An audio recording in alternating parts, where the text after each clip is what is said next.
Dia! Tudo bem com vocês, meus amores? Eu estou morrendo de saudade de vocês. Mas nós encontramos uma maneira bem legal de ficarmos todos os dias juntinhos. Tudo bem? Hoje nós vamos falar sobre concordância verbal. É o primeiro conteúdo de gramática do nosso livro Módulo 2. Esse livro é maravilhoso. Muitas coisas legais vocês irão aprender através desse módulo.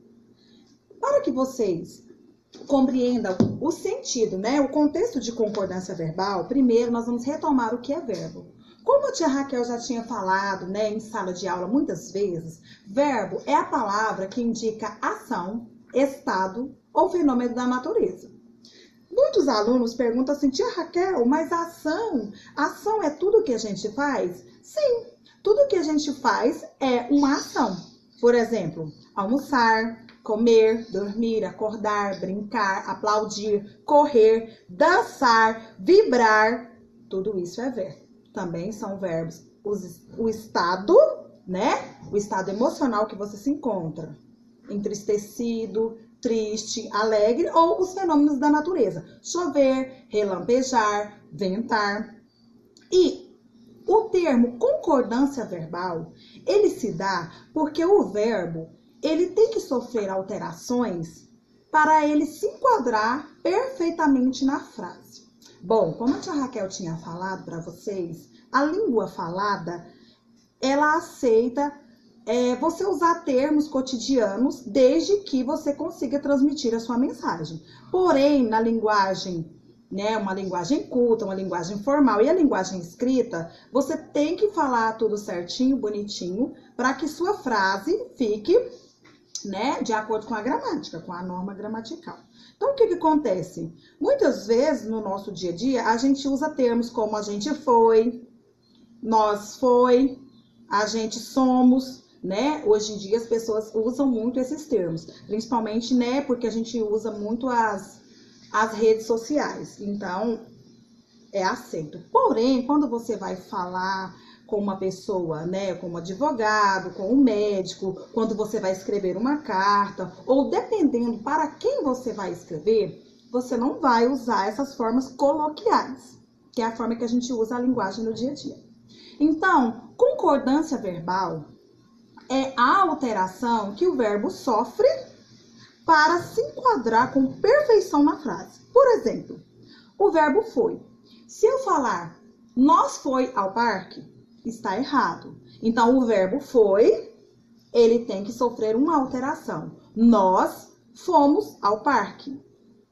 Vocês observam que a frase, ela ficou bem falada e ela será bem escrita. Então, por exemplo, se eu falar assim, o atleta terminou a competição em primeiro lugar. Essa frase, ela está no singular.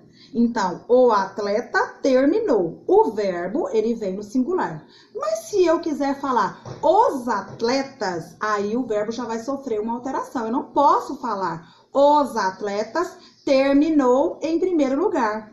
No caso, o verbo terminou passa a ser terminaram. Os atletas terminaram em primeiro lugar. Então, isso é que é concordância verbal. Outra coisa que a gente vai relembrar é sobre as conjugações verbais. Os verbos, eles possuem 3 terminações, Quando os verbos terminam em ar, eles estão na primeira conjugação. Quando os verbos terminam em er, eles estão na segunda conjugação. Quando os verbos terminam em ir, eles estão na terceira conjugação.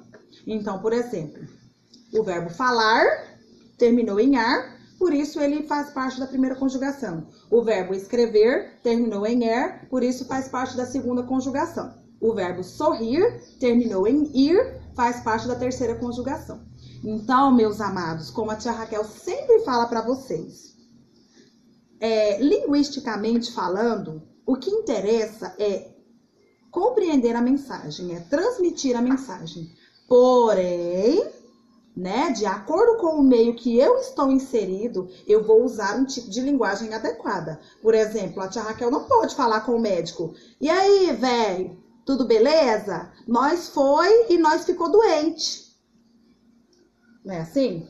Então, quando eu vou falar com o médico, quando eu vou falar com o advogado, quando eu vou mandar uma carta ao presidente, a uma autoridade, eu vou usar uma linguagem formal. E a concordância verbal, ela se enquadra perfeitamente aos padrões de uma linguagem formal.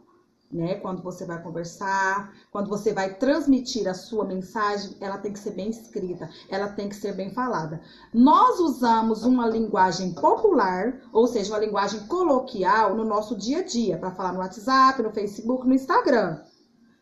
Se a gente analisar, é errado, porque nós não estamos falando a nossa linguagem corretamente. Porém, é aceito porque comumente você vai estar falando com uma pessoa que você tem vínculo, com um amigo seu. Mas na linguagem escrita não são aceitos esse termo. Então, se você for fazer uma produção de texto, né, se você for escrever uma carta, uma prova, né, você for fazer um concurso, você não vai usar esses termos. Por isso que nós temos que aprender a conjugar corretamente os verbos, a saber a qual conjugação ele está inserido e entender que o verbo ele sofre alteração para se enquadrar na frase.